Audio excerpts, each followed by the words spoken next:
(2025년 5월 23일) 이정훈입니다. 오늘 봉화마을에서는 노무현 전 대통령 10주기 행사가 있었습니다.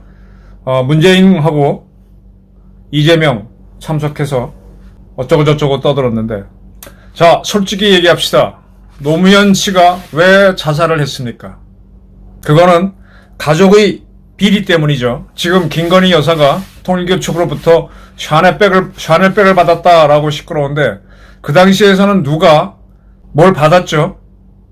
네, 굉장히 시끄럽습니다. 그때 노무현 전 대통령이 자살을 할 때 유서를 어디에 남기고 갔나요?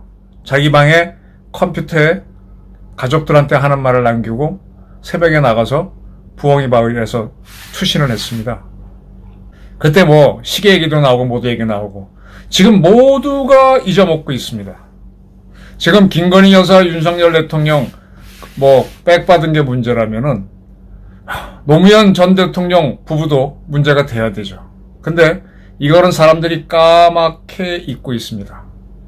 그리고 무슨 오늘 이재명하고 문재인이 만나서 노무현이 대단히 무슨 대한민국의 민주화에 기여한 것처럼 얘기하지만, 노무현 정권이 끝나고 나서 그 다음 후보로 내세운 정동영 씨는 노무현 정권이 너무너무 못했기 때문에 이명박 후보한테 참패를 당합니다.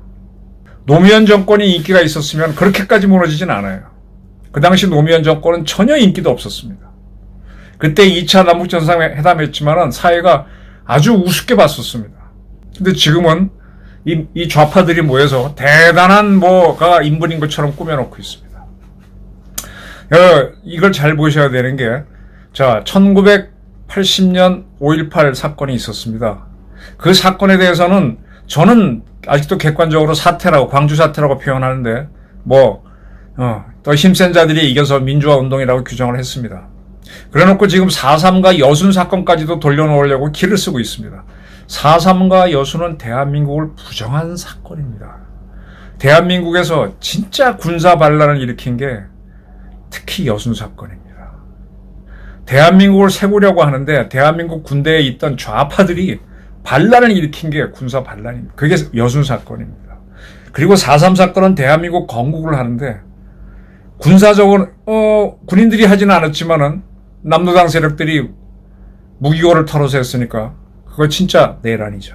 내란이고 군사 반란입니다. 근데 그게 지금 민주화 운동으로 둔갑하고 있습니다. 이 과정을 보시면요, 이게 노무현이 영웅이 되는 과정하고 비슷해요. DJ가 영웅이 된 과정하고도 상당히 일맥상통합니다. 그 계기는 1980년 5.18을 놓고 이제 많은 사람이 희생이 있었고 하는 과정에서 7년이 지난 1987년 운동권들이 주동이 돼서 6월 항쟁을 만들어내고, 그리고 전두환 정권은 어차피 나는 단임만 하고 나가겠다 그랬으니까 단임을 하는 건데, 전두환 정권이 원한 대로 간선제를 하지 못하고 대통령을 직접 뽑는 직선제를 함으로써 육공이 열렸습니다. 그러니까 전두환 세력이 일부 양보를 한 거죠. 근데 그거를 이 운동권 주사파 세력들이 승리라고 주장하면서 역사 꾸미기에 나선 거죠. 그러면서 6월 항쟁을 계기로 그 민주화 운동 어쩌고저쩌고, 그리고 그 이후에 DJ가 집권하면서 어쩌고저쩌고 하면서 광주까지 전부 다 민주화 운동으로 격상시키고, 그러면서 4.3과 여순을 건들기 시작합니다.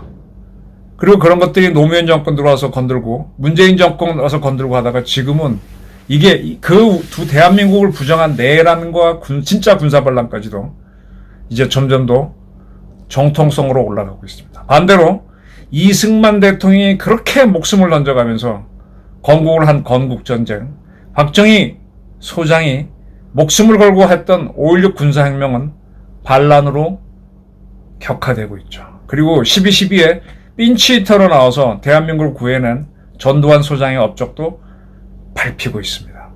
저는 이걸 보면서 대한민국은 사화의 나라라는 생각을 하는데, 역사가 계속 해석이 바뀌면서 득세하는 세력들이 자기들이 실패한 세력은 역사는 감추고 성공한 자들의 역사는 끌어내리면서 그걸 찬탈해 갑니다. 제가 앞선 방송에서 이재명이가 지금 하는 거는 박정희가 이룬 산업화 그리고 전두환이 이룬 민주화 이 두 가지를 훔쳐가고 있다. 대한민국이 지금 일본을 앞서는 선진국이 될 수 있었던 거는 전적으로 박정희 업적입니다. 그리고 대한민국이 지금 이재명 같은 잡범이 대통령 선거에 나올 수 있도록 민주화의 길을 열어준 거는 누가 뭐라 그래도 단임을 실청한 전두환의 업적입니다. 근데 이런 것들을 훔쳐가서 이재명이가 자기들 세력들이 한 것처럼 꾸미고 있습니다. 여기에 국민들이 속아 넘어가고 있어요. 그리고 그걸 극대화하기 위해서 이 노무현 16주기를 맞아서 문재인하고 어쩌고 저쩌고 쇼를 하는 겁니다.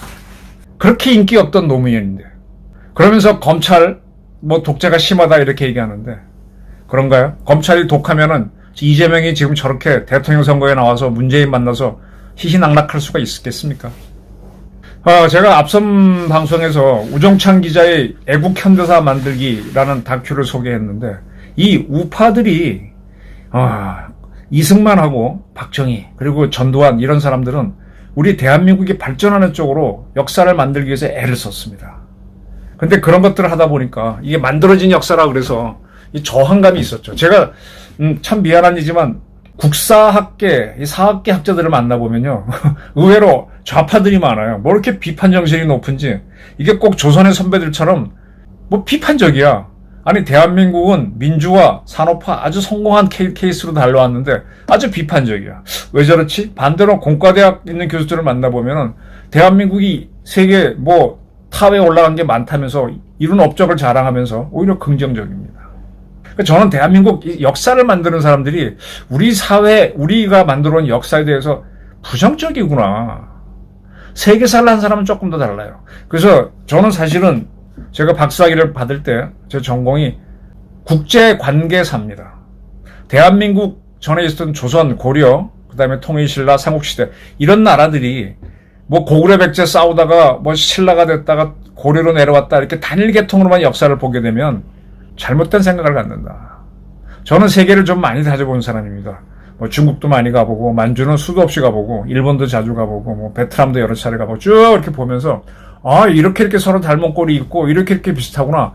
예를 들면 우리는 조선 때까지도 왕이 있고 그 밑에 쭉 신하들이 있을 때 신하들 서열이 종일품, 정일품, 종일품, 정이품, 종이품 이렇게 내려가죠. 이러한 품계가 우리만 있는 줄 아시죠? 베트남에도 오면은요, 정일품, 종일품, 정이품, 정삼품이 있습니다. 그리고 베트남 이렇게 돌아다니면서 한자로 쓰인 거 있으면은 저는 대충은 해석해요. 제 한문 탁월한 건 아닌데, 그냥 정자처럼 써있기 때문에, 이런 뜻이구나 하고 해석할 수 있어요. 이렇게 세계는 그 당시 하나였는데, 그러한 중국이 그 당시엔 중심이죠. 거기서 받은 영향 때문에 베트남하고 한국이 한자를 쓰면서 발전시켰고 중국에서 어떤 제도를 택하면 이게 받았고 이렇게 오는 겁니다. 우리가 무심히 보는 사극에서 보게 되면 조선시대 배경 대명률을 어긴 반역죄인이요 대역죄 대명률 명나라 유리 법률이 통할 법률에 따른 반역죄라고 주장합니다. 명나라 법률이 통할 만큼 우리는 국제정치에 영향을 받았는데 그걸 무시하고 국내 역사만 파다 보면은 서로 죽이고 죽이는 우리끼리 싸움으로 보지만 국제정치가 굉장히 개입했고 국제정치 속에서 우리가 살기 위해 어떻게 하는가를 보지 않으면 큰 오류에 빠진다는 걸 저는 봤어요. 저는 지금 좌파들이 그런 식으로 역사를 봅니다. 이승만, 박정희, 전두환이 국가를 발전시킬 때 우리만 봐서가 아니라 주변국들을 보면서 그들이 성공한 모델을 그대로 끌고 와서 적용시켜갖고 우리화했기 때문에 발전한 거잖아요. 그런 우리나라 제가 쉽게 보게 되면 의학도나 공학도들은 대개 그 친구들은 대학 다닐 때 보게 되면 교과서 자체가 원서예요, 원서. 영어로 된 거 봅니다. 왜냐? 그거는 100% 수입해서 우리가 해야 됐으니까. 그러니까 그 친구들은 굉장히 열린 친구들인데 역사학계나 문학계로 특히 국문과로 와보게 되면 전부 다 우리 한글 갖고 하다 보니까 닫힌 생각을 갖고 있어. 외국 거 번역해서 보긴 하지만 그건 한 몇십 년 뒤에나 보는 거고 일본서 유행한다 그러면 그때서야 한번 보는 거였고 그러니까 세계가 열리지 못했습니다. 정치도 그런 면이 좀 있죠. 그래서 운동권 세력들이 그런 좌파 이 국사학과에 많다 보니까 우리 역사를 부정적으로 봐. 대한민국은 굉장히 위대한 역사를 만들어 왔습니다. 그걸 부정하는 거죠. 자, 그런 자들에 의해서 지금 만들어진 우리나라 역사가 개판이었다. 라고 해놓고 나서는 이재명은 박정희가 이룬 산업화 그리고 전두환이 단초를 만든 민주화를 자기가 한 것처럼 훔쳐가고 있죠. 그 사이에 우리는 우파들은 우리 역사 만들기를 안 했어요. 왜냐? 이승만, 박정희, 전두환이 그런 업적을 만들 때 독재를 했다는 것 때문에 스스로 회피하다 보니까 사실은 독재를 지독하게 한 건 좌파들이죠. 그래서 저 쉽게 말씀드리면 80년 광주에서 87년 6월 항쟁사를 겪으면서 좌파는 그들의 역사를 비약적으로 발전시킬 수 있는 단초를 만들었고 지금은 내란인 4.3 사건, 군사반란인 여순 사건까지도 대한민국 역사에 크게 기여를 한 것처럼 꾸미고 있습니다. 그러나 대한민국 역사에 크게 기여를 했던 5.16과 12.12는 점점 더 나쁜 걸로 몰고 가고 있죠. 이 우파들이 자기 역사를 못 만드는 거에 가슴이 메어져서 바른 역사 만들기를 위해서 영화운동에 나선 게 우종천 기자였죠. 그런 2017년에 태극기 시위를 그리고 우리도 지금 7년이 지났습니다. 8년이 돼가나요? 근데 우리는 아직도 우파들은 그걸 못 해내고 있습니다. 그래서 지금 김문수 후보가 저렇게 애를 먹는 거죠.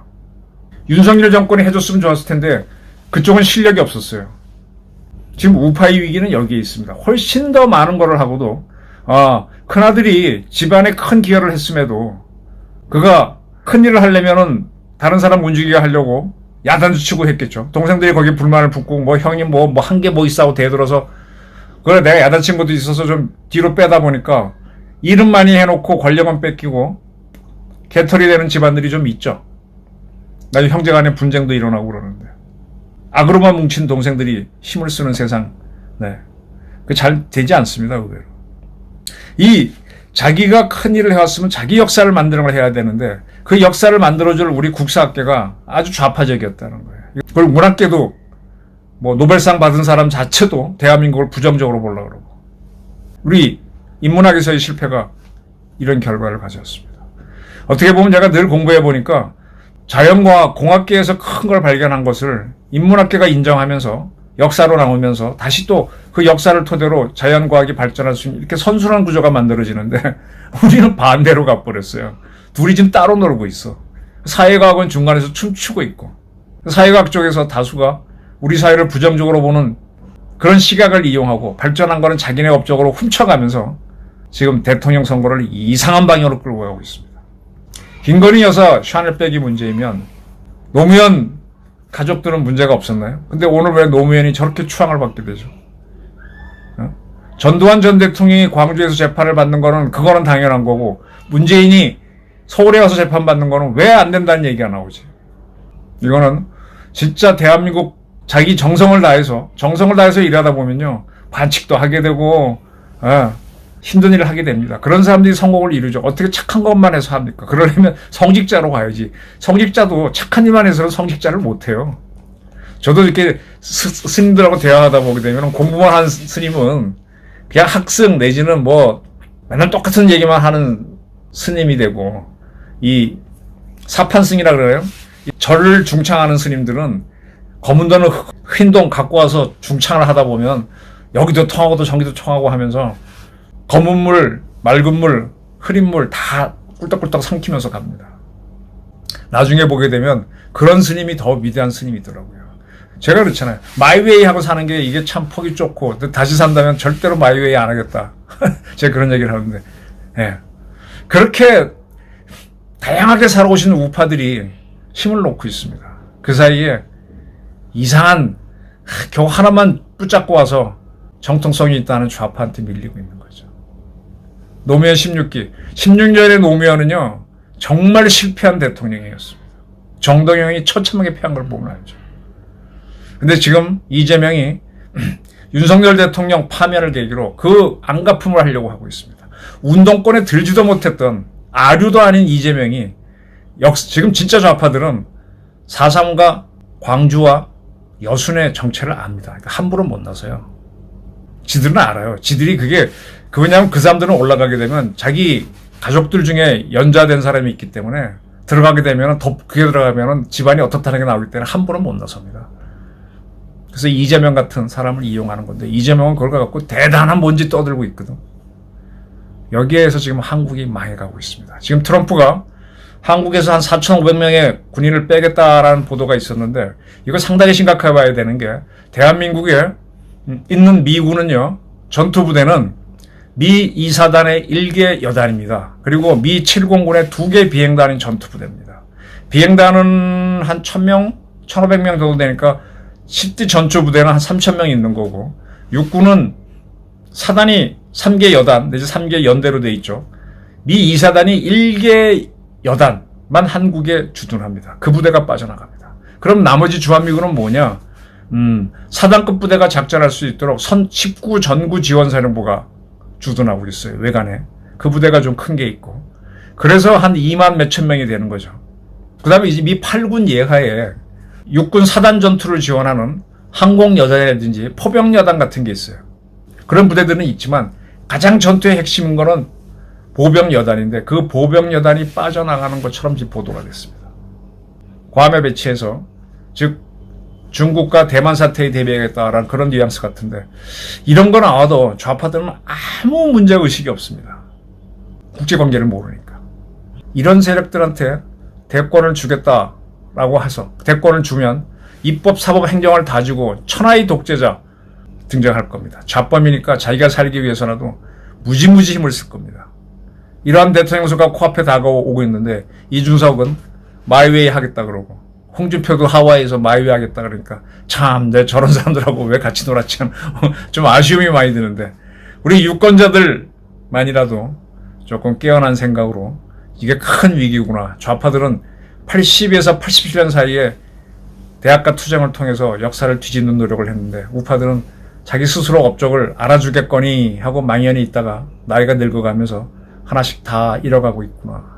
그리고 이번 계몽령으로 일어났다가 대통령 파면으로 또 주저앉고 지금 또 일어나야 되는데 아직도 못 일어나고 있구나. 우리는 큰 업적을 세우고도 그걸 놓치고 있는 바보구나. 이런 자각이 있었으면 하는 바람입니다. 감사합니다.